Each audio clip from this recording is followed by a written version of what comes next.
Je lis du livre d'Exode, chapitre 32, au verset 19, ce qui suit.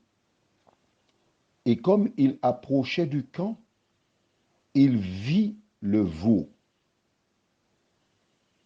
et les danses. La colère de Moïse s'enflamma. Il jeta de ses mains les tables et les brisa au pied de la montagne. Prions. Notre Seigneur et notre Dieu, nous te remercions pour ce verset de ta parole. Nous te remercions pour la compréhension que tu nous accorderas. Merci pour ton esprit qui œuvre en nous. Nous t'en prions au nom de Jésus et pour ta gloire éternelle. Amen. Lisons toujours au même chapitre, à partir du verset 7. L'Éternel dit à Moïse, va, descends, car ton peuple que tu as fait sortir du pays d'Égypte s'est corrompu. Ils se sont promptement écartés de la voie que je leur avais prescrite. Ils se sont fait un veau en fonte. Ils se sont prosternés devant lui. Ils lui ont offert des sacrifices. Et ils ont dit, Israël, voici ton Dieu qui t'a fait sortir du pays d'Égypte. Arrêtons-nous ici. Dieu décrivit à Moïse la scène qui se passait pendant qu'il était avec lui. Pour celles et ceux qui découvrent la parole, cela nous indique que Dieu est omniscient. Il est partout à la fois. Il n'est pas limité dans l'espace. Je comprends que ce soit difficile pour toi à comprendre puisque tu ne connais pas cela. Tout ce qui est nouveau, on a tendance à prendre avec des pincettes. Est-ce vrai? On se pose des questions. Je ne me pose pas de questions puisque comme la Bible dit, je crois. C'est ça l'affaire avec moi.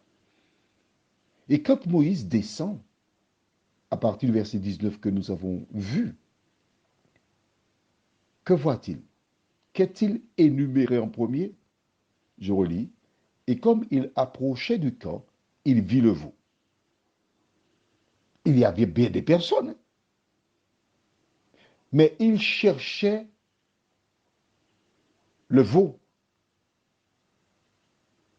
Les choses étaient exactement comme l'Éternel le lui avait décrit. Quelle est la réaction de Moïse?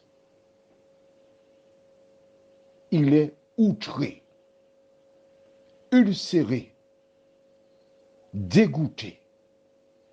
Les tables qui sortent des mains de Dieu, il les brise, il les jette au sol. Pourquoi agit-il de la sorte? Il ne comprend pas comment des personnes qui étaient esclaves, que l'Éternel a délivrées, puissent agir de la sorte. Nous notons que Dieu avait révélé la situation à Moïse. Donc, il était préparé pour cela. Mais quand Dieu dit, ils se sont détournés des voies que j'avais prescrites, qu'est-ce que cela veut dire? Lisons dans Exode chapitre 20, à partir du verset 4. Juste le verset 4.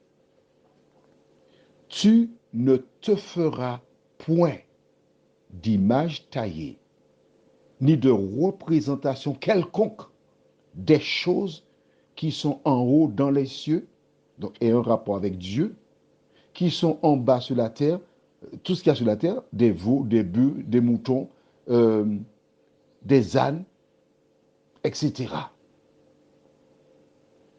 Et ensuite, au verset 5, tu ne te prosterneras point devant elles et tu ne les serviras point. Il a dit, tu ne feras aucune représentation.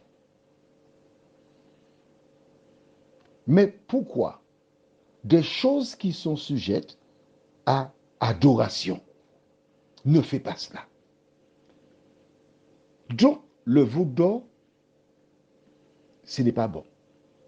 À certaines périodes de l'année, nous avons des représentations que nous utilisons.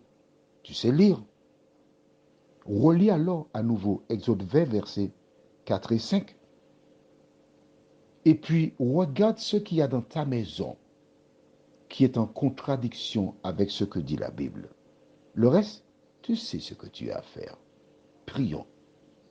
Notre Seigneur et notre Dieu, nous nous trouvons à une croisée, car nous avons lu dans Deutéronome 30, verset 15, « Vois, je mets devant toi la vie et le bien, la mort et le mal. » Chaque jour, nous nous trouvons à des croisées. Aide-nous, Seigneur, à choisir la bonne voie, celle qui vient de ta parole, nous t'en prions. Au nom de Jésus et pour ta gloire éternelle. Amen. Je te souhaite une bonne nuit.